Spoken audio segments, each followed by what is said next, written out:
Good evening. First, I want to thank the jury for their service, and I want to thank Mr. Floyd's family for your steadfastness. Today, we feel a sigh of relief. Still, it cannot take away the pain. A measure of justice isn't the same as equal justice.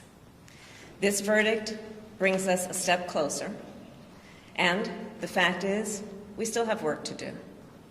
We still must reform the system. Last summer, together with Senator Cory Booker and Representative Karen Bass, I introduced the George Floyd Justice and Policing Act. This bill would hold law enforcement accountable and help build trust between law enforcement and our communities. This bill is part of George Floyd's legacy. The President and I will continue to urge the Senate to pass this legislation, not as a panacea for every problem, but as a start. This work is long overdue. America has a long history of systemic racism. Black Americans, and Black men in particular, have been treated throughout the course of our history as less than human. Black men are fathers and brothers and sons and uncles and grandfathers and friends and neighbors. Their lives must be valued in our education system, in our healthcare system, in our housing system, in our economic system, in our criminal justice system, in our nation. Full stop.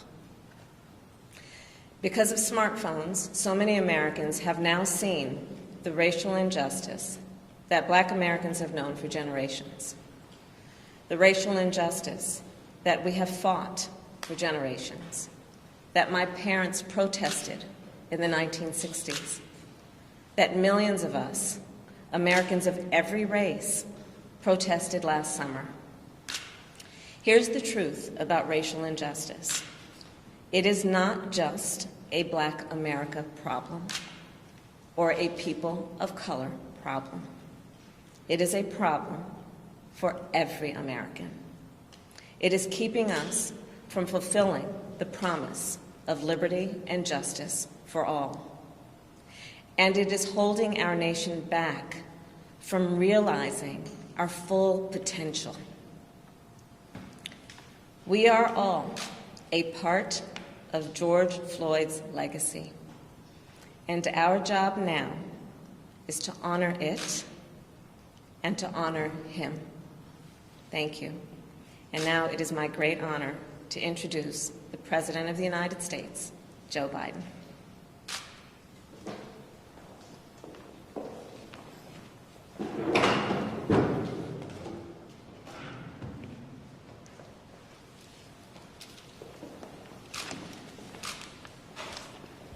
Today, a jury in Minnesota found former Minneapolis police officer Derek Chauvin guilty on all counts in the murder of George Floyd last May. It was a murder in the full light of day, and it ripped the blinders off for the whole world to see the systemic racism the Vice President just referred to. The systemic racism is a stain on our nation's soul. The knee on the neck of justice for Black Americans. Profound fear and trauma. The pain, the exhaustion that Black and brown Americans experience every single day. The murder of George Floyd launched a summer of protest we hadn't seen since the civil rights era in the 60s. Protests that unified people of every race and generation in peace and with purpose to say enough, enough, enough of the senseless killings. Today's verdict is a step forward. I just spoke with the governor of Minnesota, who thanked me for the close work with his team. And I also spoke with George Floyd's family again. A remarkable family of extraordinary courage. Nothing can ever bring their brother, their father, back. But this can be a giant step forward in the march toward justice in America. Let's also be clear that such a verdict is also much too rare.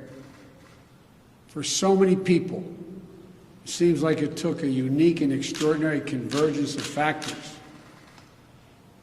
A brave young woman with a smartphone camera, a crowd that was traumatized witnesses, a murder that lasts almost 10 minutes in broad daylight for ultimately the whole world to see.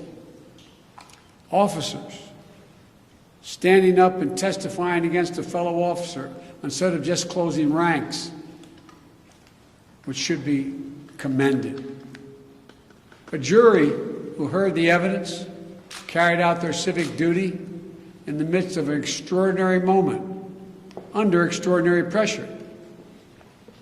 For so many, it feels like it took all of that for the judicial system to deliver a just basic accountability. We saw how traumatic and exhausting just watching the trial was for so many people. Think about it, those of you who are listening. Think about how traumatic it was for you. You weren't there. You didn't know any of the people. But it was difficult, especially for the witnesses who had to relive that day. It's a trauma. On top of the fear so many people of color live with every day when they go to sleep at night and pray for the safety of themselves and their loved ones. Again, as we saw in this trial from the fellow police officers who testified, most men and women who wear the badge serve their communities honorably. But those few who fail to meet that standard must be held accountable, and they were today. One was. No one should be above the law. And today's verdict sends that message. But it's not enough.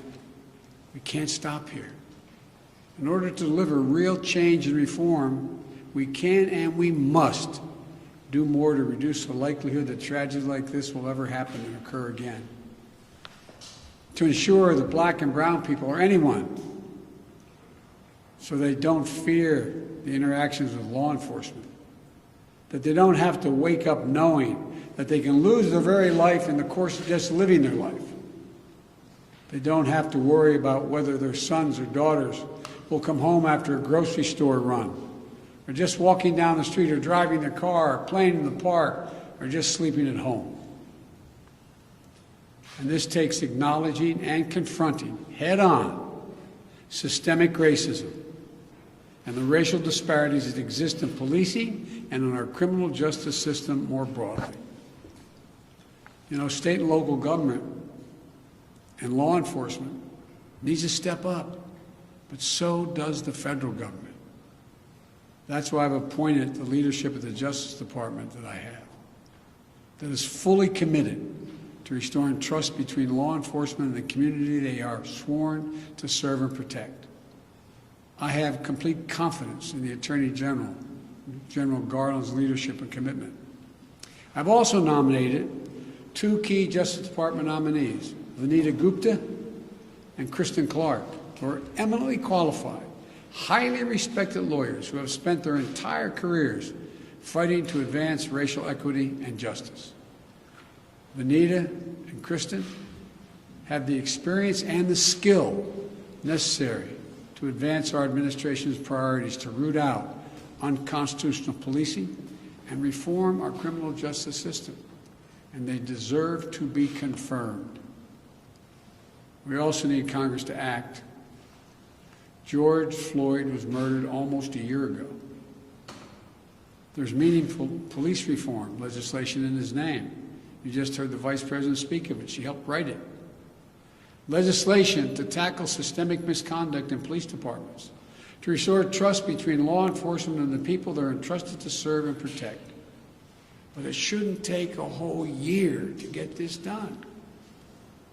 In my conversations with the Floyd family, I spoke with them again today, I assure them we're going to continue to fight for the passage of the George Floyd Justice and Policing Act so I can sign into law as quickly as possible. There's more to do. Finally, it's the work we do every day to change hearts and minds as well as laws and policies. That's the work we have to do. Only then will full justice and full equality be delivered to all Americans. And that's what I just discussed with the Floyd family. The guilty verdict does not bring back George.